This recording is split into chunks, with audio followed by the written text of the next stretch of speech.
मध्य प्रदेश में 230 विधानसभा सीटों पर 2533 उम्मीदवारों के चुनावी भाग्य का फैसला करने के लिए मतदान जारी है, जिनमें मुख्यमंत्री शिवराज सिंह चौहान और मध्य प्रदेश के पूर्व सीएम कमलनाथ जैसे राजनीतिक दिग्गज भी शामिल हैं। वैसे तो सभी सीट अपने आप में खास है, लेकिन सबसे ज्यादा चर्चा मध्य प्रदेश की हॉट सीटों को लेकर है। ऐसे में आपको मध्य प्रदेश की 10 हॉट सीटों के बारे में बताते हैं। इन सीटों पर प्रमुख चेहरा कौन है। इन 10 सीटों पर दिग्गजों की किस्मत दांव पर लगी है, जिनमें सबसे पहले सीटों की अगर बात करें तो बुधनी विधानसभा सीट है, जिस पर बीजेपी से शिवराज सिंह चौहान और कांग्रेस से विक्रम मस्ताल हैं। वहीं समाजवादी पार्टी से वैराग्य नंद जी महाराज यानी कि मिर्ची बाबा चुनावी मैदान में है। अगर इस सीट की बात करें तो सीहोर जिले की ये सीट शिवराज सिंह चौहान का गढ़ माना जाता है। इस सीट को 2008, 2013 और 2018 में शिवराज सिंह चौहान ने यहां से जीत दर्ज की थी। छिंदवाड़ा सीट की अगर बात करें तो छिंदवाड़ा में कांग्रेस से कमलनाथ हैं, बीजेपी से विवेक बंटी साहू हैं, जो दोनों उम्मीदवार चुनावी मैदान में उतरे हैं। पूर्व मुख्यमंत्री कमलनाथ का ये गढ़ माना जाता है। कमलनाथ 1980 से लगातार छिंदवाड़ा में चुनाव जीतते आ रहे हैं। दिमनी सीट की अगर बात करें तो दिमनी पर नरेंद्र सिंह तोमर बीजेपी से उम्मीदवार हैं, तो वहीं कांग्रेस से रविंद्र सिंह तोमर हैं। बहुमत समाजवादी पार्टी से बलबीर सिंह दंडोतिया मैदान में हैं। नरेंद्र सिंह तोमर के एंट्री से दिमनी विधानसभा सीट हाई प्रोफाइल सीट बन गई है। कांग्रेस से सीट चुनने के लिए बीजेपी ने केंद्रीय कृषि मंत्री को मैदान में उतारा है। राघोगढ़ विधानसभा सीट की अगर बात करें तो कांग्रेस से जयवर्धन सिंह हैं, जो दिग्विजय सिंह के बेटे हैं। वहीं बीजेपी से हिरेंद्र सिंह यानी बंटी बन्ना है। 1977 से इस सीट पर दिग्विजय सिंह के परिवार का कब्जा रहा है। 2003 में इस सीट में दिग्विजय सिंह ने शिवराज सिंह चौहान को मात दी थी। नरसिंहपुर विधानसभा सीट की अगर बात करें तो बीजेपी से प्रहलाद सिंह पटेल हैं, तो वहीं कांग्रेस से लाखन सिंह पटेल चुनावी मैदान में है। एक केंद्रीय मंत्री को इस सीट में उतारकर बीजेपी ने सबको चौंका दिया है।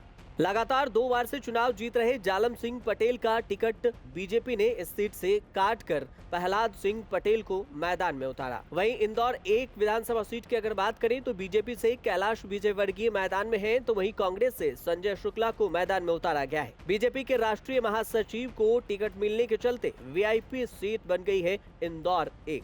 कांग्रेस प्रत्याशी संजय शुक्ला ने पिछली बार यहां से जीत दर्ज की थी। लाहौर सीट की अगर बात करें तो डॉक्टर गोविंद सिंह कांग्रेस के उम्मीदवार हैं, तो वहीं अम्बरीश शर्मा बीजेपी के उम्मीदवार हैं। इस सीट पर ग्वालियर चंबल क्षेत्र की ये सीट कांग्रेस का गढ़ मानी जाती रही है। 33 सालों से कांग्रेस के गोविंद सिंह के कब्जे में ये हॉट सीट रही है और इस वजह से लाहौर भी चर्चा का सीट बना हुआ। इस वजह से लाहौर की भी खूब चर्चा होती रही है।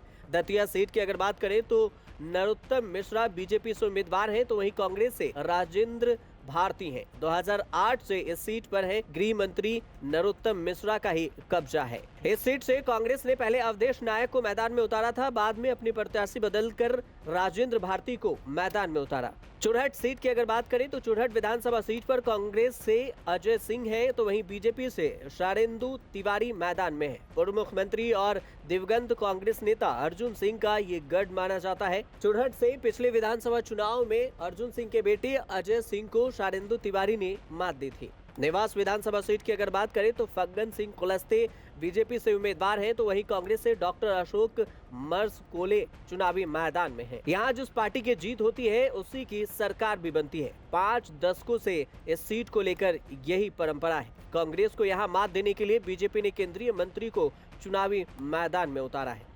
आपको बता दें कि एमपी में मतदान केंद्रों की संख्या 64,626 है। इनमें क्रिटिकल मतदान केंद्र 17,032 है। 5160 केंद्र पर महिला स्टाफों की तैनाती की गई है, तो वहीं 183 केंद्रों पर दिव्यांग स्टाफ को तैनात किया गया है। 57 ग्रीन बूथ भी बनाए गए हैं। सुरक्षा में 700 सीएपीएफ की कंपनी, 2 लाख पुलिस फोर्स तैनात किए गए हैं। 42,000 मतदान केंद्रों पर वेबकास्टिंग और सीसीटीवी से निगरानी की जा रही है। वहीं 23,510 वाहनों में जीपीएस डिवाइस भी लगाई गई है। 847 फ्लाइंग स्क्वाड टीम की तैनाती की गई है। वहीं 997 स्टैटिक सर्विलांस टीम और 1 एयर एम्बुलेंस, साथ में 2 हेलीकॉप्टर की भी तैनाती की गई है।